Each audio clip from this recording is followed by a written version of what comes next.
नमस्कार, आप देख रहे हैं पंचतत्व और मैं हूं आपके साथ पूजा। 31 अक्टूबर 1984 की सुबह देश की तत्कालीन प्रधानमंत्री इंदिरा गांधी की हत्या हो जाती है, जिसके बाद फिर से एक बार यह सवाल सामने खड़ा हो जाता है कि देश का अगला प्रधानमंत्री कौन होगा।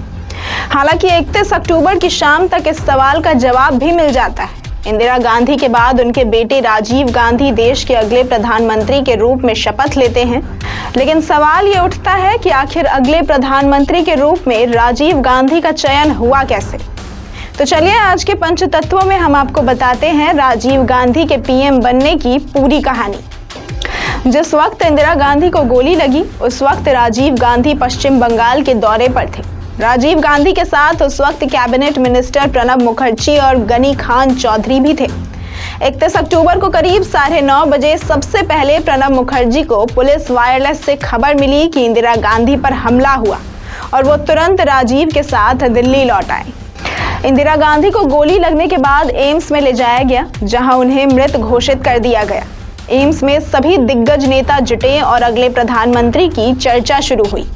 उस वक्त पीएम बनने की रेस में तो कई दिग्गज नेता थे, लेकिन किसी को दावेदारी पेश करने का मौका नहीं मिला। वरिष्ठ पत्रकार रशीद किदवई बताते हैं, उस समय नरसिम्हा राव, आर वेंकटरमन, नारायण दत्त सहित वरिष्ठ मंत्री लिस्ट में शामिल थे। कमलापति त्रिपाठी सहित कई बड़े नेता भी थे, लेकिन इंदिरा गांधी की हत्या के बाद जो हालात थे उसमें कुछ सवाल जवाब नहीं हुआ। किसी को इतना मौका ही नहीं मिला कि प्रधानमंत्री पद के लिए खुद का नाम पेश कर सके। नेहरू और शास्त्री की मौत के बाद सीनियर लीडर को कार्यवाहक पीएम बनाया गया। उसे ही ध्यान में रखते हुए इस बार प्रणब मुखर्जी के नाम की चर्चा भी हुई, लेकिन उन्होंने खुद इस बारे में कभी नहीं कहा। इंदिरा गांधी के मुख्य सचिव के तौर पर काम कर चुके पीसी अलेक्जेंडर ने अपने संस्मरण through the corridors of power N insider story में लिखा है कि एम्स में जब उन्होंने कांग्रेस के वरिष्ठ नेता शिवशंकर और बी शकरानंद से अगले प्रधानमंत्री को लेकर बात की, तो दोनों ने प्रणब मुखर्जी को कार्यवाहक पीएम बनाने से सीधे इनकार कर दिया। उन नेताओं का कहना था कि प्रणब मुखर्जी वरिष्ठता में सबसे ऊपर है, लेकिन इंदिरा गांधी ने औपचारिक रूप से कभी उन्हें नंबर 2 नहीं बताया था। उन्होंने ये भी लिखा है कि उस वक्त यूपी के मुख्यमंत्री एनडी तिवारी सहित कई राज्यों के मुख्यमंत्रियों से उन्होंने पीएम पद को लेकर सलाह मशवरा किया। सबने राजीव गांधी के नाम पर ही सहमति जताई, लेकिन कोई भी प्रणब मुखर्जी को कार्यवाहक पीएम नहीं बनाना चाहता था। राजीव गांधी और प्रणब मुखर्जी करीब 3:15 पर एम्स पहुंचे। प्रणब मुखर्जी से तुरंत ही पीसी अलेक्जेंडर ने कहा कि हर किसी की राय ये है कि राजीव गांधी को तत्काल प्रधानमंत्री बना दिया जाए, ताकि अंतरिम सरकार की जरूरत ही ना पड़े। ये सुनकर प्रणब मुखर्जी ने उन्हें बताया कि फ्लाइट में भी सबकी यही राय थी।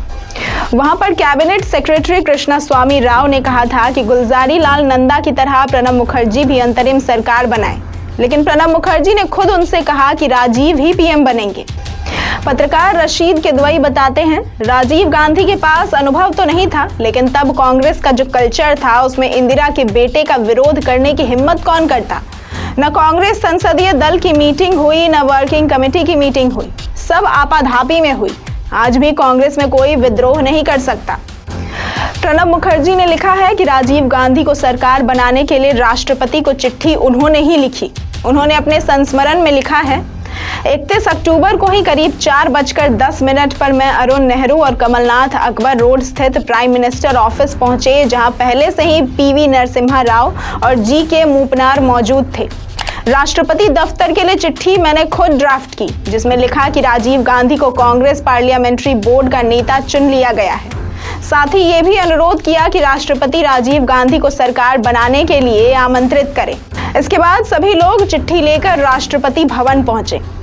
इंदिरा गांधी की हत्या के समय राष्ट्रपति ज्ञानी जैल सिंह देश से बाहर थे। ये खबर पाते ही उन्होंने तुरंत वापसी का निर्णय लिया। दिल्ली आकर वो सबसे पहले एम्स पहुंचे और फिर वहां से राजीव गांधी के साथ वो राष्ट्रपति भवन पहुंचे। यहाँ पहले से ही उपराष्ट्रपति आर वेंकटरमन, प्रणब मुखर्जी, नरसिम्हा राव सहित कई नेता चिट्ठी के साथ मौजूद थे। जैल सिंह ने ये बताया कि वो खुद भी राजीव गांधी को प्रधानमंत्री बनाना चाहते थे। यहाँ पर राष्ट्रपति ने राजीव गांधी को सरकार बनाने के लिए आमंत्रित किया। राजीव गांधी ने अपने मंत्रिमंडल में 4 लोगों को शामिल किया, जिसमें प्रणब मुखर्जी, पीवी नरसिम्हा राव, शिवशंकर और बूटा सिंह थे। 31 अक्टूबर को ही शाम करीब 6:45 पर शपथ ग्रहण समारोह हुआ और राजीव गांधी ने देश के छठे प्रधानमंत्री के तौर पर शपथ ली। ऐसी तमाम खबरों और जानकारियों के लिए देखते रहे पंचतत्व।